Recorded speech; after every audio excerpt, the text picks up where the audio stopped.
Hello guys, Techmaster back with another video. So, today we're going to be answering the question, should you buy the M1 MacBook Air in 2022? And I'm going to say, absolutely. This is still a great computer. It is still one of the most powerful computers. And it is also the most affordable out of all the Macs currently being sold. Because they got rid of the MacBook Pro M1 because they replaced it with the M2, which I think was a horrible decision because that one is not, like I mentioned, is not a good value. Yeah, but this device starts at $999 and it's still, again, one of the most powerful chips.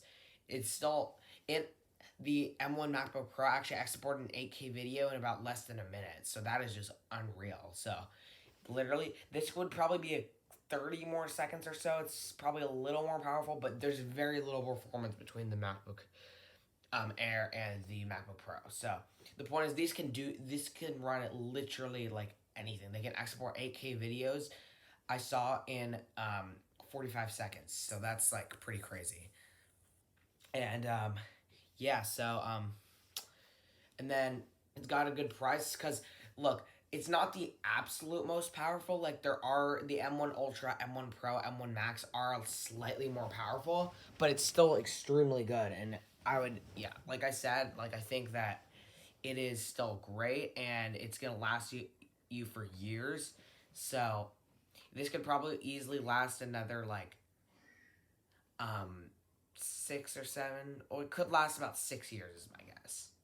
Because this is a silicon chip, this is the M1, and it is actually, it may not seem like, but it is a big improvement over Intel. So it yeah, it's great. I mean, and then performance is excellent on this. So I'm gonna run a Geekbench 5 test on this. Let's wait for it to open. It might freeze a little, but I'm gonna open this quickly. Oh, you know it's right here. You know, I gotta quit this and then reopen it, everyone. Sorry, my bad. Let's just open this, wait for it to load. Should load, but yeah, here we go.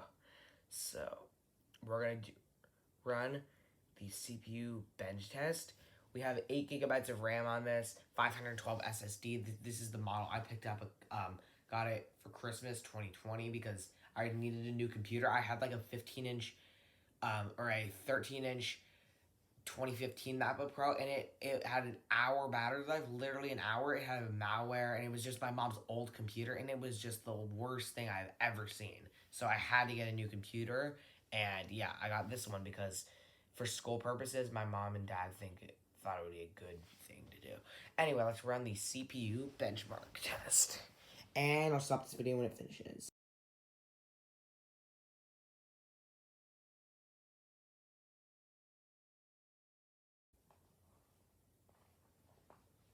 Alright, everyone, we have our scores back, and this is actually insane. So we have 1,728 for single core and 7,314 for multi-core. So that more than doubles my phone, and it's actually basically the same score as the metal score on my phone, which has an A13 Bionic chip. So we're getting about, over twice the multi-core and a little bit, not as much on the single core. We're getting probably about 20% on the single core and more than twice the multi-core than my phone, basically.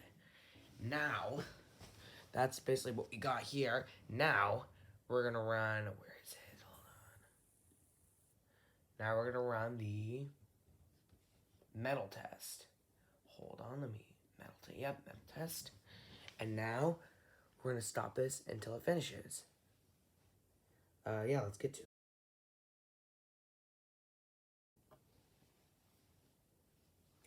Hello guys, we have our scores back, and oh my god, this is actually insane. We're getting 20,000, 20,777. Like, that is actually insane. That triples the score of my phone, basically. Yeah, that literally triples the score of the A13 Bionic chip. That has about 7,000, this has almost 21,000.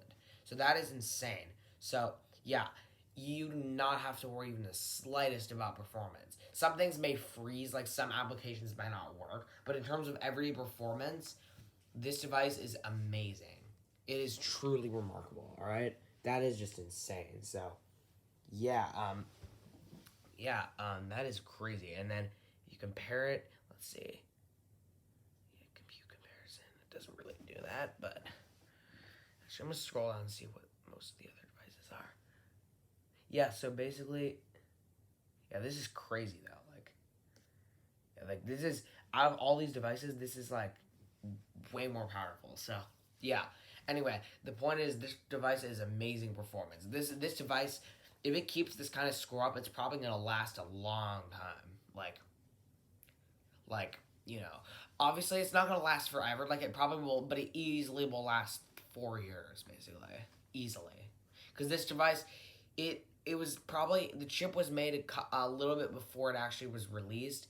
The chip was actually like made. It was about 2 years ago it was made. So the point is, it's still gonna last at least 4 years. So you don't have to worry basically. Because my Mac lasted about 6 years, or yeah, about 6 years. So and it had like an ancient processor in it that was like it was so slow and nothing worked on it. So just keep that in mind. Macs last a long time. They last. They can last like 8 years. So just keep that in mind. I actually know my teacher had one at my old school. I'm going to a new school, but he had a MacBook from 2012. It lasted 9 whole years. Like I don't know if it was like it was literally mid 2012, and I didn't look at it obviously, but that's it was an old. It lasted 9 years, but it's crazy. Like some of these computers just last forever. Anyway, so now let's get into some of the specs. We have a 13.3-inch display. It has True Tone, P3 wide color. So I'm actually on P3 wide color. So as you can see, if we turn up this brightness, the colors look amazing. I like True Tone, I think, and like P3. I think it's pretty cool. You'll notice because there won't be an option and stuff. And like here, there's a P3 wide color. And then True Tone, obviously, like a lot of devices now have it, but the first MacBook Air with this redesign didn't have it, or P3, so the colors will definitely look better. And in my opinion, this is a very good value MacBook, because the original MacBook Air that had this redesign was actually $200 more expensive than this, and this has like way more updated features and like a bunch of stuff that like you would want. So yeah, so we have that. Then we have the butterfly keyboard. We have MacBook Air. M1 chip, as you can see, I'll prove it to you. This is the MacBook Air M1 chip. We go to settings. As you can see, memory, 8 gigabytes, MacBook Air. I don't know if you can see it, but actually I'll hold it up to the camera. It is MacBook Air M1 2020. That's proof. I'm just showing you guys proof, so you know I'm not making that up. And then I have 512 SSD. I actually deleted a bunch of files.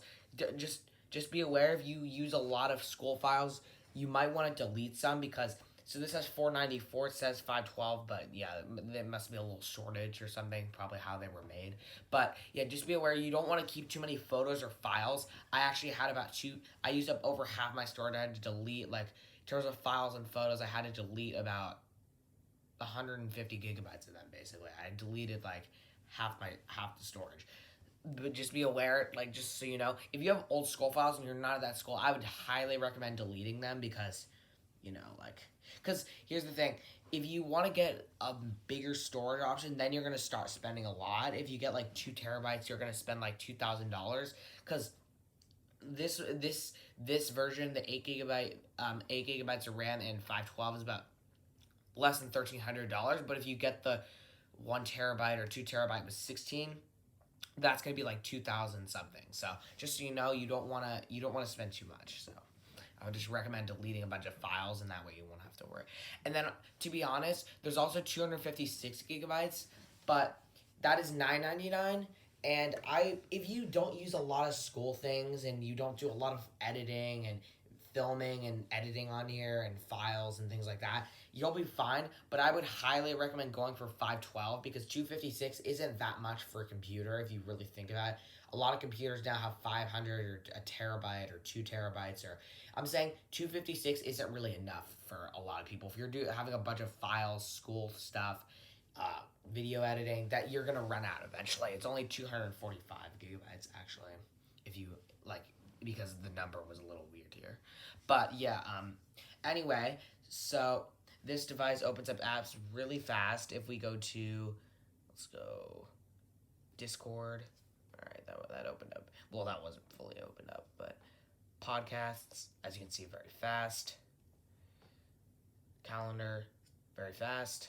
So as you can see, basic everyday apps open instantly. Like, yeah, it's crazy. So anyway, and then this is kind of like what it looks like on the back. I have a case on it because I did drop it. As you can see, I'm a little bit annoyed. There is a small crack right there. And on the top too, I covered it with the case, but there is a crack on here. So you want to be careful with these. They will break if you drop them from an angle. The point, there's a big pointy part and it won't actually fully close. There's a little crack that's like open slightly. Yeah, it's kind of open slightly. A little bit, maybe a little hard to tell with my hands, but yeah, it basically opens a little like that. It's like kind of open. So yeah, you just want to be careful with it because, like, it's not the hugest deal. Like mine didn't have any didn't sacrifice any, like the battery didn't break or anything like that. But yeah, you want to be careful though. And then, what else to tell you guys? Oh yeah, we have USB-C ports on them. We don't have a ton of ports. We only have 2 USB-C ports. But most day-to-day stuff now is USB-C and not Lightning. So charging and like a bunch of stuff now uses USB-C, like Android phones and for charging, not just charging, but like connecting files and stuff. So you won't have to worry. But the new MacBook Pros and like the newer Macs have completely redesigned. They have the bigger display, even bigger than this. They have the better front camera, new redesign. But those ones, obviously, you don't need that 100%. Like you could definitely go for this. But yeah, you'll be good with this because it's great. And then, but basically, what was I gonna say? Yeah, they have more ports. Basically, you obviously don't need it, but they have like bunch of more ports. They have like 2 USB-C ports. They have like 4 ports on one side and then like 2 on the other or something. They do have more ports. So if you want to connect a bunch of devices, you're gonna need an adapter or like you're gonna need an adapter that goes in there to connect a bunch of files and stuff. If you're gonna use a ton of stuff because there's only 2 ports on this side. Anyway, that will conclude this video. This is still an amazing laptop and I would highly recommend it. Obviously, it's not the most perfect thing, but it is truly remarkable still. So I wouldn't say go for a MacBook Pro because you really don't need that. And again, like I said, this is highly better than the MacBook Pro M2. I actually watched a video and people actually got worse performance on the M2 chip, which is actually weird. But so basically, this is another thing to know. This is the last thing. If you get the 256 gigabyte, it's gonna have slower SSD, slower memory, slower performance. Like if you get 512 in order to actually have faster performance than this. So I actually learned that in a video by Max Tech. He's a YouTuber. Max Tech. I don't know if you guys know him, but he tested this and the M1 MacBook Air, I think, and the M2 MacBook Pro. He got worse performance. In terms of exporting, he got like 3 minutes on this and then like 6 minutes on that, on the M2 MacBook Pro. So just so you know, you need a higher SSD to be able to get better performance. So just so you guys know, that's why the M1 and the M2 MacBook Pro I think is a horrible value, and I would highly recommend not buying it. Obviously, like if you get it, you're gonna be fine. It's not gonna be like the slowest thing ever, but I would honestly recommend going for this. And it has the same display. It has the same design, whereas the M2 MacBook Air has the redesign. So anyway, I gotta go, guys. This has been a long video. It's been about 9 minutes. I've done a lot of talking, but just so you know, definitely would recommend this laptop. And yeah, see you guys later.